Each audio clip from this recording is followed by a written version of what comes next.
the 1930s, there were two primary news sources, radio and the newspaper.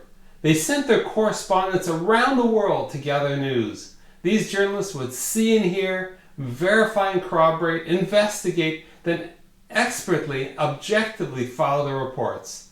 The reader or the listener would know that an editor provided oversight and the publication or the radio station or TV station stood behind the report.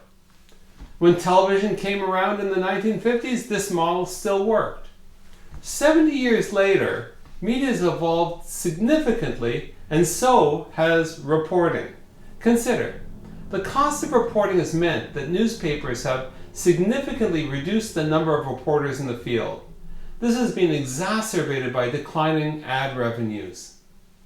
Many news shows are now run by the entertainment divisions of the networks. Sensationalism and ratings now trump the public good of the news.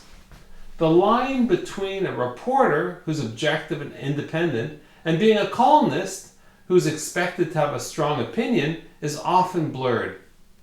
The 1,000-channel universe on the cable dial means that news is available literally around the clock from dozens of news networks.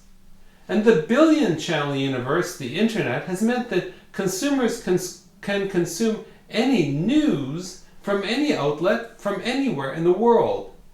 The scope of choice is expanded, and also the locus of control. The user self-selects what they wish to consume, and many of the news outlets are controlled by people looking to influence the news consumer to their views. Bad actors, country propagandists, and fringe groups. Welcome to Fake News Central.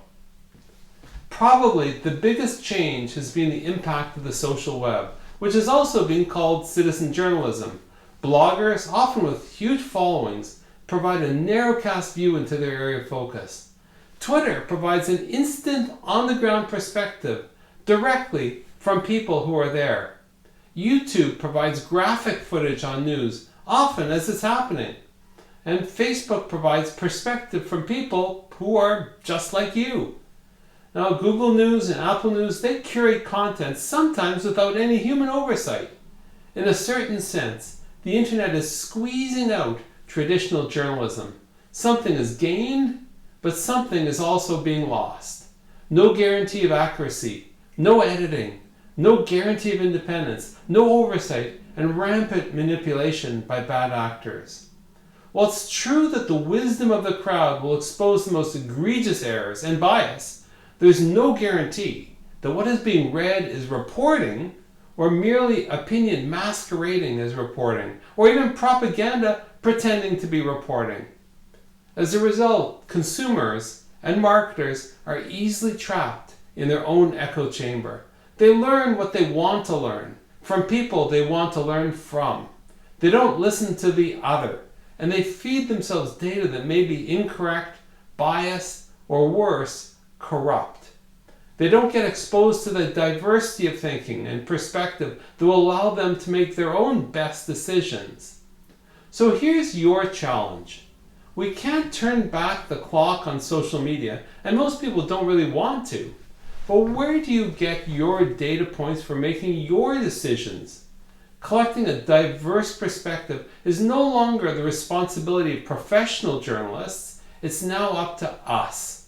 This week, ensure that you get that balance by consuming information from and about the other. I also wanted to share a historical insight.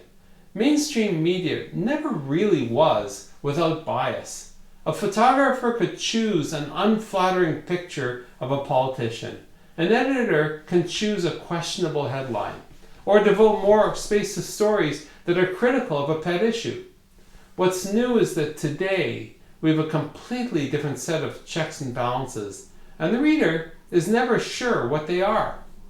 I'm Randall Craig. I hope this got you thinking, and if it resonates, let me know why, and if I can help. Reach out at www.randallcraig.com.